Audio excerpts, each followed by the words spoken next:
Suppy just had to reset something real quickly. But MLG Frost, not an unknown map. I have seen it before, and we're going to start the countdown right now. But kind of rarely seen, because we were talking about it in the beginning. It's part of the map pool, but the lesser-known maps just tend to get vetoed, and that's kind of what happened all throughout this. I don't know if Frost hasn't played on any of the other streams, but I don't even know this map. This map is completely foreign to me. It was completely foreign to me until I noticed it was in the map pool a little earlier, and I managed to take a peek at it. That being said, I'm not sure if I gleaned too much, so we'll have to kind of take a look at the map, do some sweeping shots so we can get everybody familiar with it. But to start off, spawning in the lower left, this series is tied up 1-1. Can Shew win it for Clarity Gaming? He is the blue Protoss, Clarity Gaming Shew. And spawning in the red trunks in the top right-hand corner, we have our Zerg player, Suppy. All right, so MLG Frost. Let's take a look here. I'm taking a look at Suppy's natural now. It's got a nice choke point. If I were going to compare this to a map, it would probably be that one Blizzard map that was in the ladder pool last season. I forget the name of it, so that's not really going to help. But we can take some looks. Definitely, and I will admit, there was a map that I was really fond of because it made some of the most interesting maps. It was the map where you had a expansion directly next to your main and you could just block off your ramp. That made such unique matches that I actually am very sad that they immediately threw it out, just because people aren't used to the change. They don't like these really radically different maps. They want every map to be the same. Here's your main, here's your natural, here's a way to, block off both. It's just so everyone's gotten into the rhythm. Yeah, I believe that map was Core Hall City, if I'm not mistaken. Yes. Something similar to that. And yeah, there's kind of a problem. Like, when a Protoss can Nexus first with no troubles, that's just a little bit too much to deal with for both, Zerg and Terran. And especially with the third base was originally blocked by rocks, and the other base had, like, that rock tower next to it, and it was very far from it. So it just didn't really work out for Zerg so well. Darn Zerg, they ruined it again. I'm happy to Nexus first inside my own main all I want, but it's not really fair, I guess. Yeah, and it looks like both players actually scouting the wrong direction. I actually want to see if they'll see each other and then get an idea of where the other person is. I've seen that quite a bit. He's going to see that there is nothing. The Overlord, however, is going to spot this, so I don't know if the players are going to understand exactly where the others are. Yeah, this isn't all spawns map. It's not like only horizontal and cross or anything like that. Anything can happen, so it is going to have to require just kind of a full scout. Shew going for a gateway expand here again can, of course, possibly lead into that gateway pressure. But first, of course, we're going to see a Nexus go down just as soon as he can gather up those minerals, get that mothership core started. Suppy, meanwhile, opening up very conservative like he has in the last couple games. Just that 15 pool, 15 hatch. No reason to be crazy, especially on a map which likely you're not very familiar with. Definitely, and I don't know if these players actually got any practice on this map, considering it's obviously not in ladder, so they don't have as much practice with it as, say, any of the other maps that I've seen all of the other ones on ladder. We do already have a couple of Zerglings out. They are going to go ahead and run on over to Shew's base to see what is going on. He does have the 400, and the Nexus goes down at the natural. Yep, landed down there around 4-minute mark, looking very, very sharp. The Mothership Core coming out now here, so he's going to look to get this walled off. Easy wall off.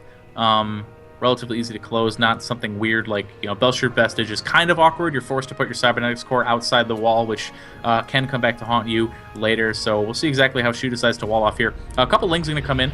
Mothership Core should be able to scare them away from doing any real damage, though. They might get a full scout off. Nope, he's not going to run him in. Yeah, Mothership Core was definitely one of the most interesting additions during Heart of the Swarm. It made a lot of the early pushes against Protoss much harder. Especially for me, just as a Terran, the 2-Rex push became nigh impossible with the Photon Overcharge ability.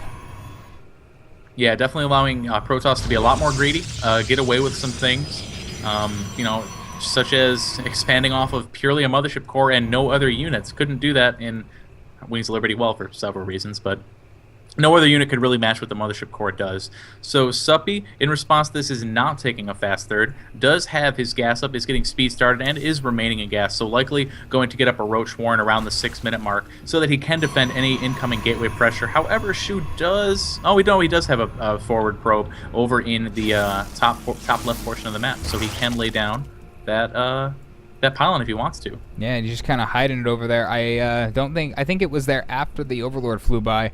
There are a lot of places to hide pylons. There's even some bushes over in the kind of the middle left and right where you can hide a pylon behind it, and unless you have something specifically run through it, you'll never actually see it. There is some other areas. Just this map has a ton of little places to place pylons for all kinds of reinforcements.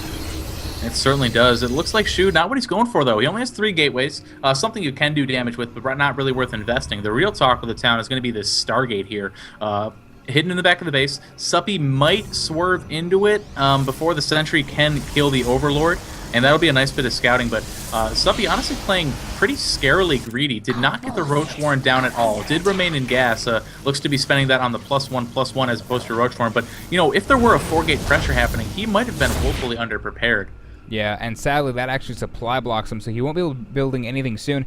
He did not get the scout off on the Stargate whatsoever, so it's going to be a bit of a surprise considering, as I said, Skytoss has not really been seen so much this tournament. He does get 1 Phoenix out, a second one. He might go for a bunch of Overlord Harass, just completely supply blocking Suppy, making him spend all of his money on rebuilding them. Yep, going to slow down his game a little bit. It looks like Shew is starting to pile up Phoenix in the back, probably going to get 4 or 5 and then come out, start harassing Queens, doing all sorts of annoying shenanigans.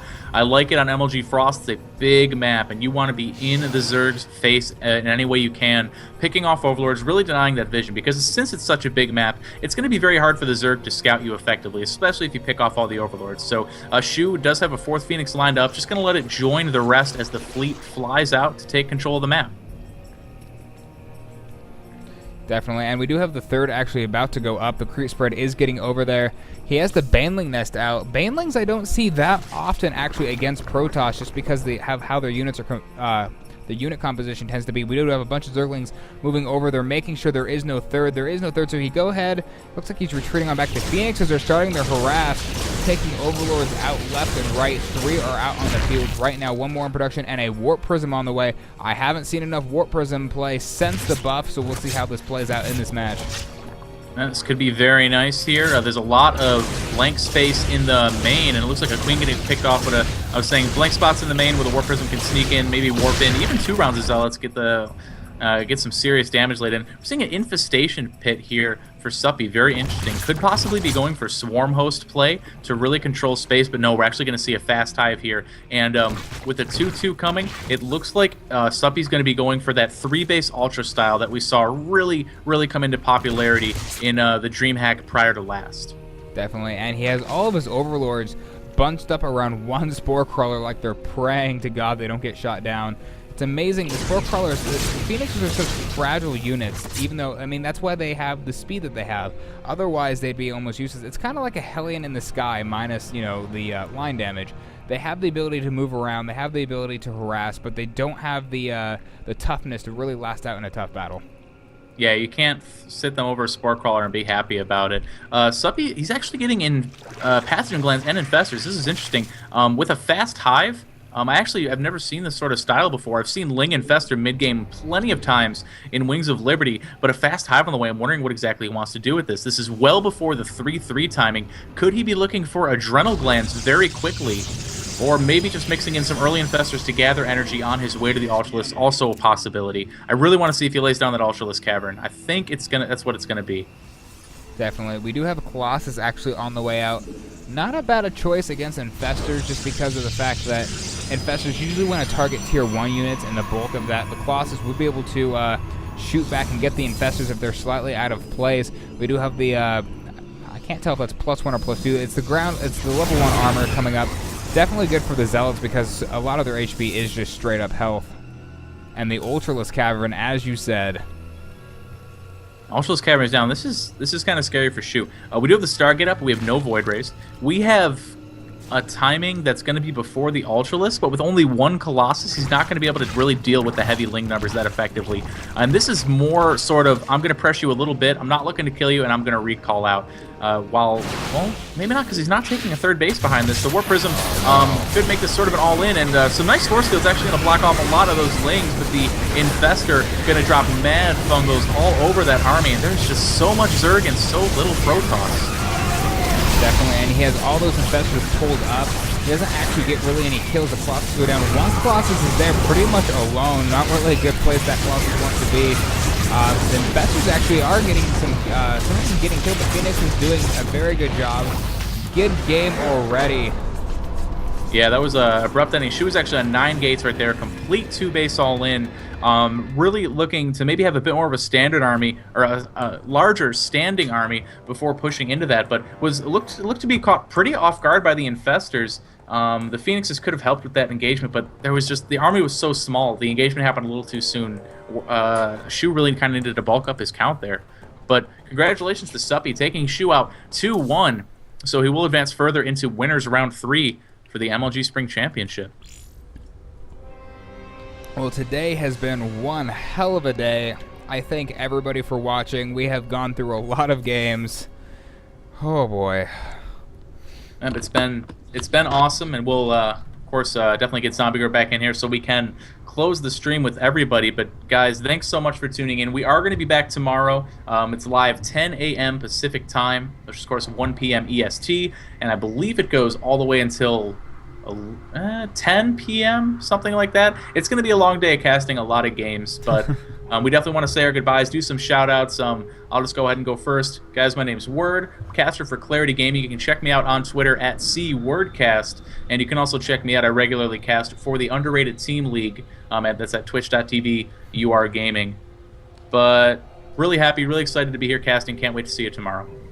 Definitely, and I have my own shout-outs. I was just going to wait until the end since I don't know. I get harassed a lot. Prince of K-Town, he's my coach, which obviously he's gotten me out of Bronze League since March, so goodness gracious, I'm working my way up slowly. Van SC, they are my team. They originate out of Vancouver, Canada, even though I don't even live in Canada.